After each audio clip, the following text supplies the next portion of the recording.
وحده لا شريك له. Assalamualaikum warahmatullahi wabarakatuh.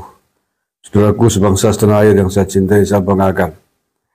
Ada kabar penting dari Malang, Jawa Tengah, kabupaten yang kemarin menjadi tempat ngamuknya anak buahnya Rizik Syihab pada saat pengajiannya di Pemalang.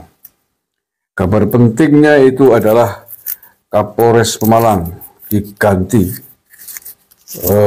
tidak lama ya setelah bentrok itu, belum sampai seminggu. Bentroknya kan tanggal 23 Juli. Kapolres Pemalang Pak Eko diganti, setelah itu hanya selang 5 hari. Tempatnya hari Selasa 29 Juli 2025 kemarin berarti ya. Tongkat komando kepemimpinan Polres Pemalang resmi berpindah tangan.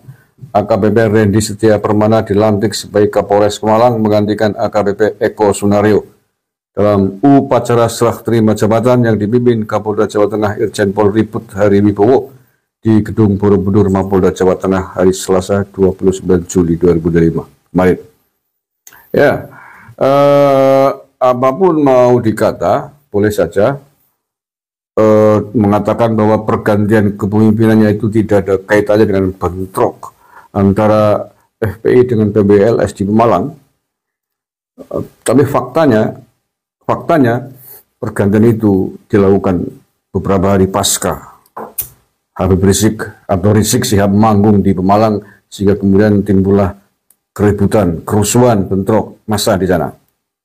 Saya sepakat bahwa siapapun lah Kapolres yang mengizinkan membiarkan Rizik Syihab manggung itu layak untuk dicopot, layak untuk dipindah tugaskan.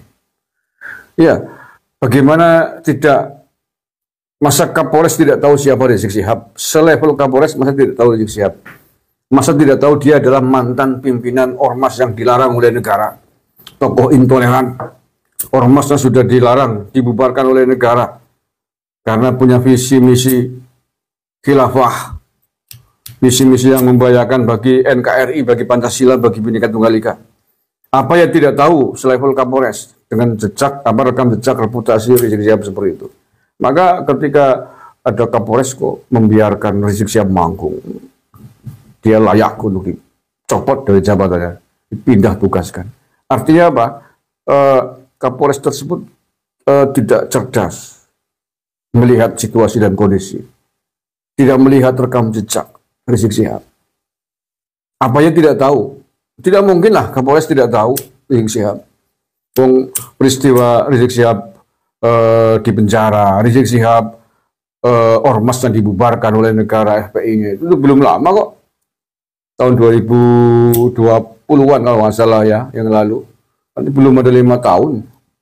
Kenapa kemudian kalau ada Kapolres yang nggak tahu ya Kapolres Kuper gitu. Tetapi mengapa seandainya tahu, kenapa membiarkan Rizik Syihab manggung?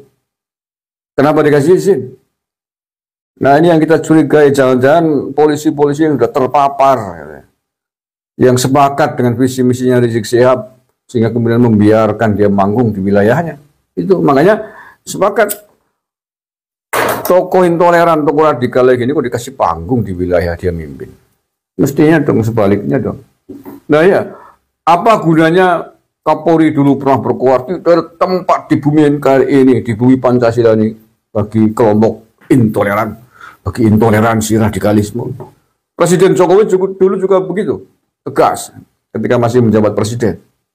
Tidak ada tempat di Indonesia ini bagi intoleran, kan begitu.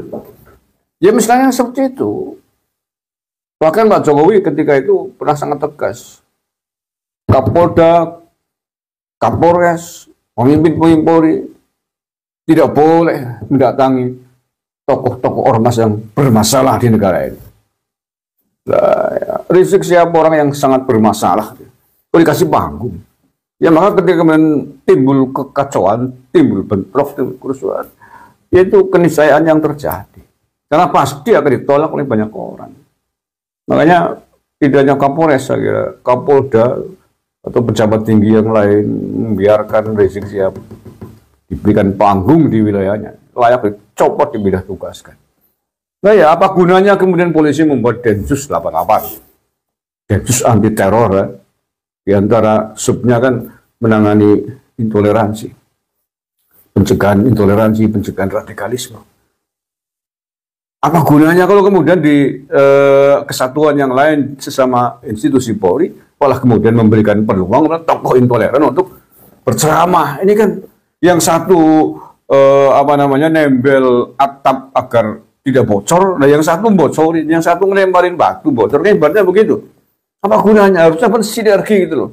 Ada Densus 88, ada pencegahan intoleransi, radikalisme di situ. Mestinya yang lain juga bersinergi, ikut mencegah. Lah sini mencegah, sini membiarkan kebocoran, membiarkan intoleransi bicara. Loh, apa gunanya? Menghambur-hamburkan uang negara. Kalau memang tokoh intoleran boleh diberikan panggung, diizinin manggung, buat apa hapus saja itu pencegahan radikalisme, pencegahan intoleransi, hapus saja itu BNPT.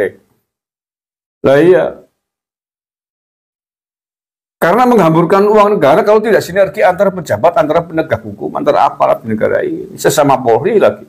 Lah BNPT sini kan juga banyak jenderal-jenderal Densus juga. Mestinya kan satu sisi lembaga BNPT, Densus 88 berusaha mencegah terjadinya intoleransi di masyarakat, mencegah agar tidak terjadi kasus-kasus radikalisme di Indonesia. Yang lain juga sama mencegah. Jangan di sini dicegah, di sana dilepaskan loh, buat apa kan? Gunanya. Begitu juga aparat negara, aparatur negara, sipil yang lain, gubernur, bupati. Di sini dicegah, sampean memberikan panggung, diizinkan kalau disambut. Lah sampean tidak tahu Rizik Syihab begini. Apa sampean temannya Rizik Syihab? Jangan begitu dong. Negara mengeluarkan banyak biaya untuk menangani kasus-kasus intoleransi, radikalisme, terorisme.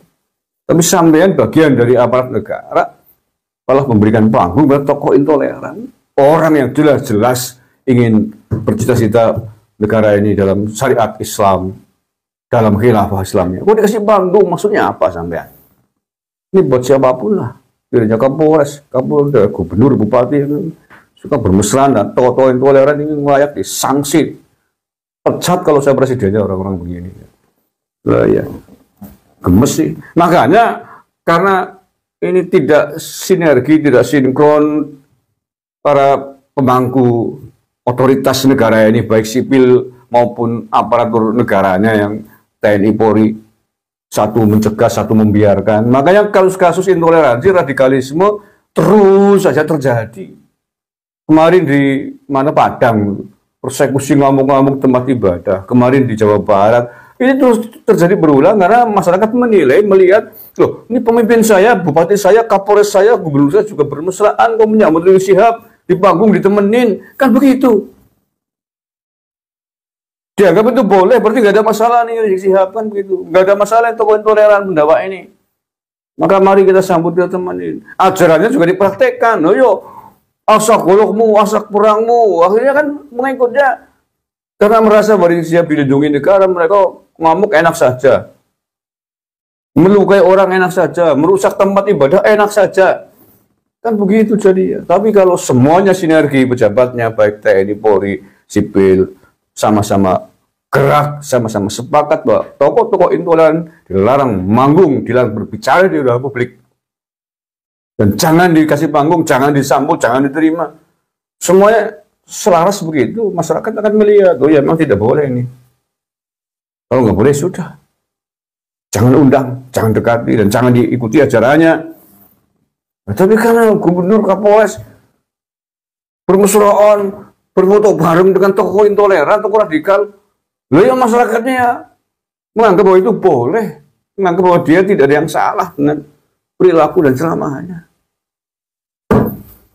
Karim, gemes sebenarnya, malas sih sebenarnya mau apa sejak kemarin mau komentarin video pembubaran ngamung-ngamungnya orang-orang intoleran di Padang itu. Jadi, ini gak jelas jadinya sih, emosi jadinya begini. Nah, sekali lagi saya sepakat Kapolres Pemalang copot, pindah tugas karena telah membiarkan potensi kericuan terjadi di wilayahnya. Tokoh intoleran, tokoh radikal tokoh ormas yang sudah dilarang. Oh ya diberikan panggung, ikut naik panggung, ikut foto bersama, ini apa-apaan. Sayang hanya dibawa ke Mabes Polri, dipindahannya. Mestinya dibuang ke Papua, ini biar tahu rasa itu.